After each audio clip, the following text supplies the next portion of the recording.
Dia duduk kelah-kelah yang agak itu sikit. Ada cara dia. Jawapannya kita mesti membantu agar dia gembelingkan tiga benda ini. InsyaAllah dia mencapai kejayaan dan kecemerlangan. Anak-anak, bantu anak-anak kita ini. Ibu bapa sekalian, impian kita. Ini impian kita. Kita nak sangat anak kita sedar. Sedar apa sedar dia hamba Allah. Jangan agak jangan beruntung, maya jangan tinggal. Nombor dua, sedar hamba yang ada ni ada potensi, ada peluang. Sedar dia ada masa.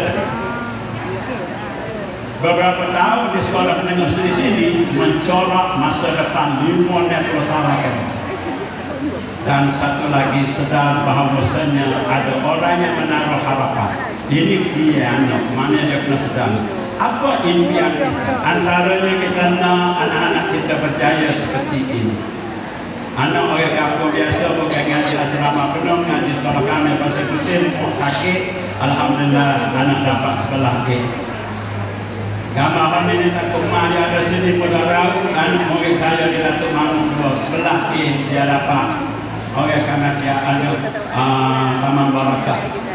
Anak orang yang lain yang berjaya Allah, pelajar paling cemerlang Malaysia, nama dia Nik Nur Madihah 20A. Tengok ke rumah, kok logik ke aku di sini munculnya anak paling cemerlang Malaysia. Kenapa saya nak belajar? Ada benda yang kita nak belajar sikit lepas pada ni. Dan sebelum dia muncul pelajar paling cemerlang Malaysia, 18A media. Dia 20A tu orang tanya dia pergi sekolah bawa potong yang dia jawab jangan tanya aku pasal bawa pergi sekolah siapa di sekolah pun wujud. Isteri dengan suami poso, hari dia tak poso dia bawa bekal, makan bekal 5 minit, balance dia berlari ke pusat sumur, dia buku, petai lepas pukul 2, dia tak balik lepas main zuhur, dia cari kelas-kelas kosong, dia duduk, dia pijak, dia baca sore, petai baru balik. Akhirnya dia mencapai kejayaan yang paling cemerlang.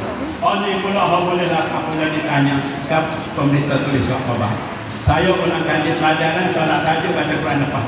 Okey, sebab Tuhan ni hak pelajar paling sembilan besok dah kini. Nama Siti Fatimah Mokhtar.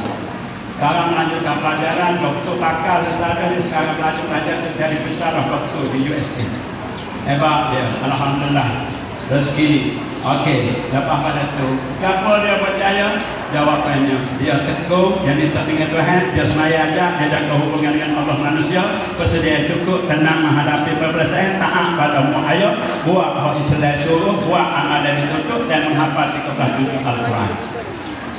Apa bukan suruh jadi gini, balik-balik tidak separuh